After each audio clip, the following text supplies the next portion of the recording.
That data never changes, and that data has been reliable since they've been doing this for 100 years now. It's very robust, very reliable data, and it is collected irrespective of the cause of death. So this is just total deaths, okay? And then, so what you do then is you look at the pattern in time of those deaths in a given jurisdiction. It can be one state in the U.S., it can be the whole country or another country, and you follow it as a function of time. And what you will see immediately is that in northern latitude countries, it has a seasonal pattern, a very clear seasonal pattern. There are always far more deaths in the winter than in the summer. So there's a winter peak in all-cause mortality, then you go down to a summer trough, and this pattern has been known for 100 years. And what's interesting is in the southern hemisphere, that pattern is reversed because their winter's in our summer. So they get their maximum of deaths in that seasonal pattern during their winter, which is our summer.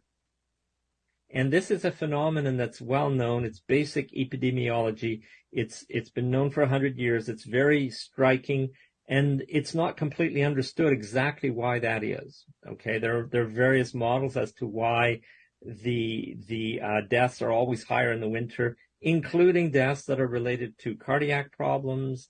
The only deaths that don't follow that pattern are the main tumor-type cancer deaths. They don't have a seasonal pattern. But everything else, the infections, the heart attacks, everything that is sensitive to stress, I guess, stress induced, they all have a very clear seasonal pattern, okay, in terms of mortality.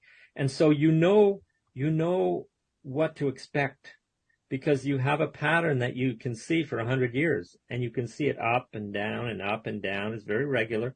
And then COVID hits, and they announce a pandemic. They declare a pandemic on the 11th of March, 2020, and you get an immediate surge in that all-cause mortality in certain hotspots.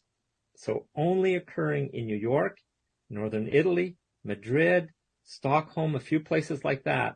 Very intense, very sharp surges of all-cause mortality right after they announce the pandemic.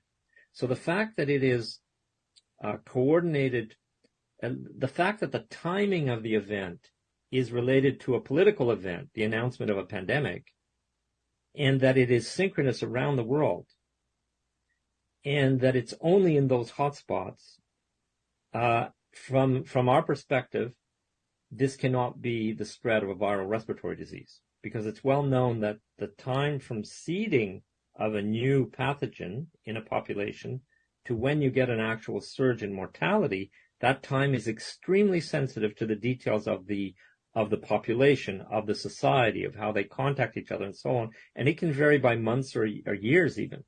So to have synchronicity like that is impossible, even with modern airplanes, because even if you send out flights from the source all at the same time, then that's the seeding in where they land. But then the time between that original seeding to when you'll get a surge in mortality is highly dependent on the local circumstances.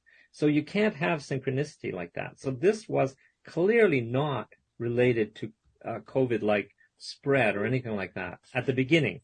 So that was the first thing we noticed. And then we kept studying all-cause mortality.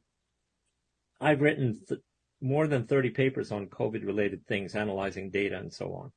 And what we find, Dr. McCullough, is that the excess all-cause mortality is inconsistent with a viral respiratory spread. Absolutely inconsistent with it, because it does not cross borders. If you look at European countries or states in the United States, you can have mortality in one jurisdiction and it stops at the border and is not in the other. So this mortality at the beginning was related to what was being done in those jurisdictions. So, for example, we wrote a paper with John Johnson at Harvard University. We co-authored a paper where we showed that when you compare U.S. states, if you take states that share a border and one locked down and the other didn't, the all-cause mortality in the lockdown state, even though they're very similar and they're sharing a border, is always higher, significantly higher than in the non-lockdown state. Mm-hmm. So we have a lot of reason to come to the very firm conclusion that what I believe now is that all of the excess all-cause mortality that occurred before the vaccines were rolled out, between when they announced to that time, is all due to lack of treatment and aggressive medical protocols in big hospitals and aggressive government measures that isolated people and stressed them out, and including very vulnerable people, like the 11 million who are disabled by serious mental illness in the United States, that kind of thing. So when you look at the age structure of this mortality and its geographical distribution and its association with all these things that they know were being done in these jurisdictions, we have concluded that there is no evidence for a particularly virulent new pathogen that was spreading.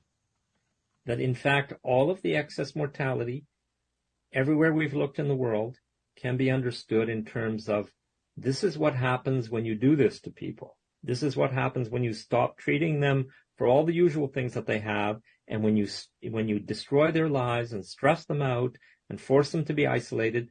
This is what you get. You get this kind of mortality. And so this mortality is very heterogeneous until you roll out the vaccines. Then once you start rolling out the vaccines, because that was done pretty much simultaneously around the world, you have everywhere an increase in all-cause mortality.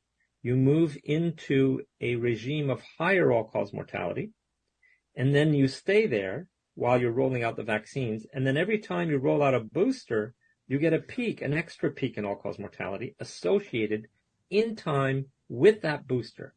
And this is stunning. We see this, and you can do it by age group. So you can look at the 90-plus-year-olds or the 80 to 90-year-olds and so on. And you see a very sharp booster rollout because they did it very quickly in a given jurisdiction, and immediately follows it is a very sharp, unprecedented peak in all-cause mortality. So this is extremely clear. It cannot be an accident. And therefore you can quantify it. You can say, well, how many deaths occurred given how many injections you gave? So that's what we do. We've been quantifying it. And what's surprisingly is what we find is that around the world, in every jurisdiction, we've now looked at over 100 countries, the mortality risk per injection is pretty much the same everywhere. So all ages, it's about 0.1%. So actually, we refined it recently as 0.126% with an error bar on it. And so that means that for every 800 injections, one person will die. So it's one person per 800 injections. Now, the important thing is that risk of death per injection is not uniform with age. It increases exponentially with age, and it is dramatically higher the older you are. The doubling time by age is 4 to 5 years of age. Every 4 to 5 years of extra age that you have, your risk of dying per injection doubles.